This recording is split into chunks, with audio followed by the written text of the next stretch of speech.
Welcome to part 2 of our conversation with NUS Business School professor Jochen Wirtz, where we're looking at strategies for firms to deliver excellent service while staying cost effective. In this part, we'll look at 2 technology-based approaches, what growth leaders can learn from them, and finally, how we can bring all 4 approaches together.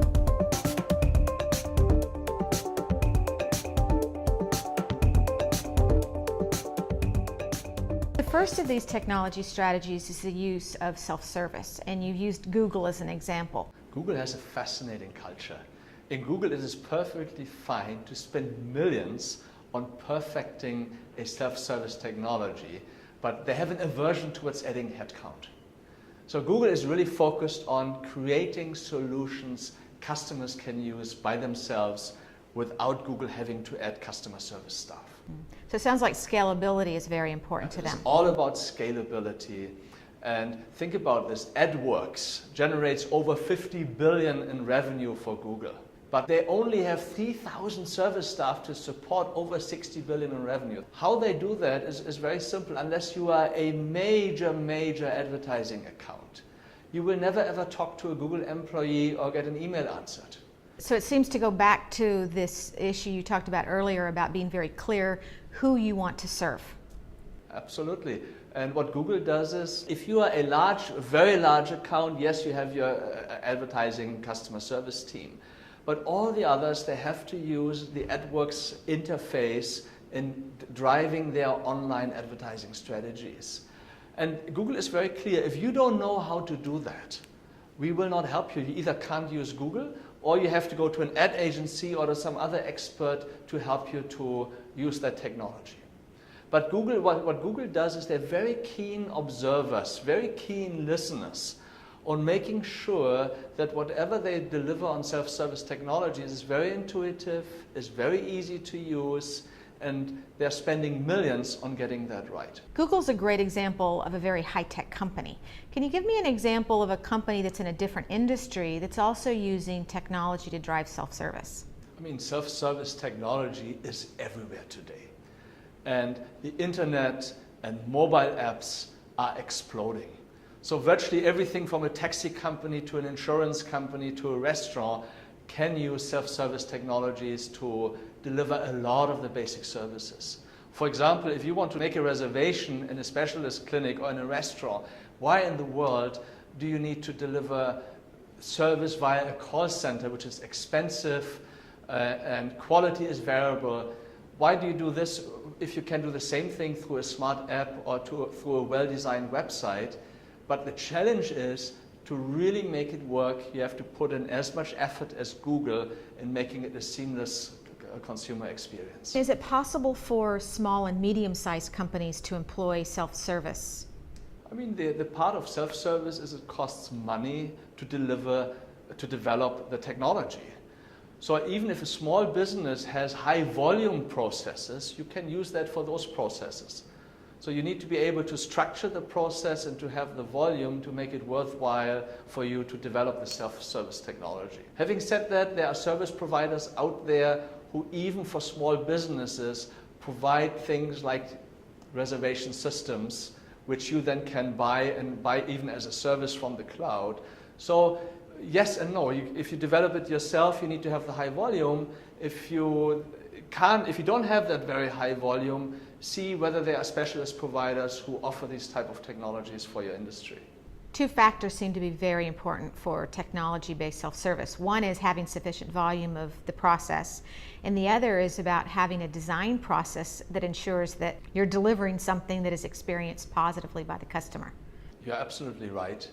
Customers love to use self-service technology if it does exactly what they want and need. But the minute a customer gets stuck in the process, or this process doesn't quite deliver what the customer wants, then customers are very fast to drop their channel and are back to your call center and call your agents. And then you are, again, in a higher cost delivery channel. And lower volumes. And lower volumes, yeah.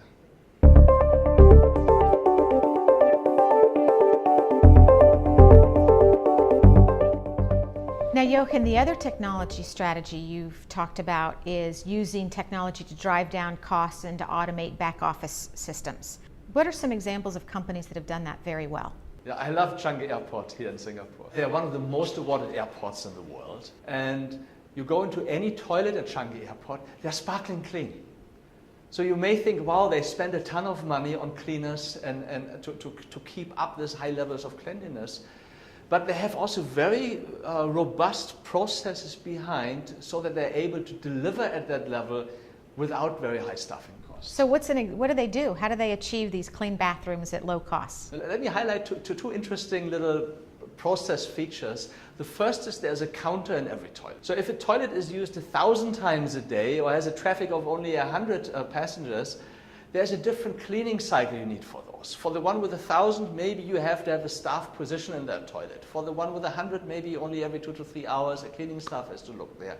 And there's another very nice feedback feature in it. When you exit the toilet, there's this little smiley face tablet where you can click you're very, very happy or you're not so happy. And that is also used to help staffing levels. It's used to motivate people. It is used to also monitor the toilets. To give you an example, if you click you're not happy, immediately that goes real time to a control center. It goes real time to a mobile device of that staff in charge of the toilet. And they don't only ask you you're not happy, the minute you press not happy, another screen pops up. Why are you not happy? So the core fail points are all there. You can click either no paper or the floor is wet or whatever it may be. And so it's nice in a way you see then you don't have, even if there's a problem, it gets identified very, very fast and staff gets sent to fix the issue. Can you give me some other examples of where Changi Airport has used technology to drive down costs? The Changi Airport is all the time experimenting on how to drive both the experience of travelers here as well as containing costs. Changi Airport was one of the first airports experimenting with biometrics. So that you can, if you're a frequent traveler in Singapore, that without seeing an officer, you can have your passport read, your fingerprint read, your retina read, and you walk through immigration. And this goes leaving the country and entering the country. What about other industries? Can you give me some examples of innovations in the use of technology for improved efficiencies? The big thing now is big data. And big data is one way for you to allocate resources. And the Development Bank of Singapore, DBS, has just implemented a system which allows them to predict when an ATM runs out of cash.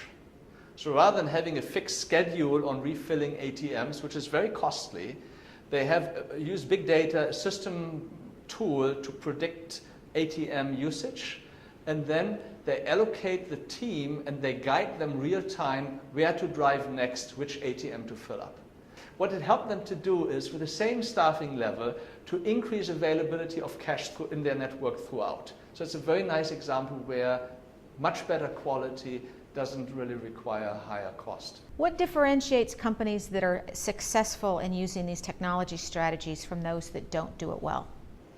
I think there has to be a very clear focus on what you want this technology to do for you and for your customers. So it's really about setting clear objectives and then building technology from there and then being able to adapt and learn.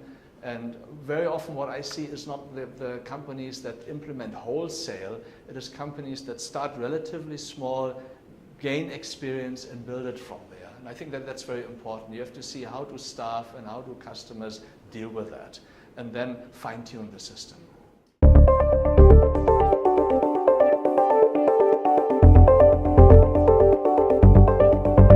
So Jochen, you've given us 2 business models and 2 technology strategies for helping leaders achieve service excellence and drive down costs. What would be your 3 tips for growth leaders for how they can achieve this? I think the first, as you mentioned, is business models. So that's really a very big decision. That is the overall overarching strategy of your business. Are you the high quality full service provider?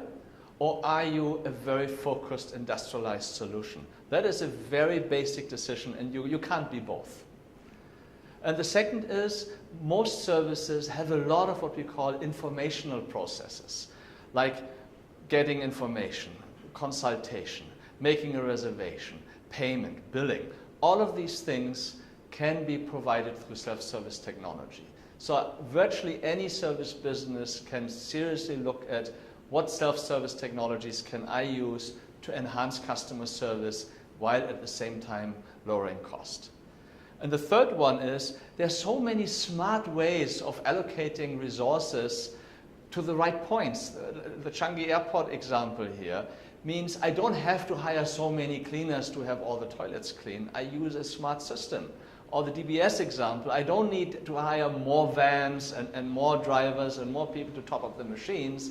I use smart systems to prioritize and guide what they do next. Thanks very much for joining us today, Jochen. Thank you so much for having me, Alison. And thank you for joining us on Driving Growth.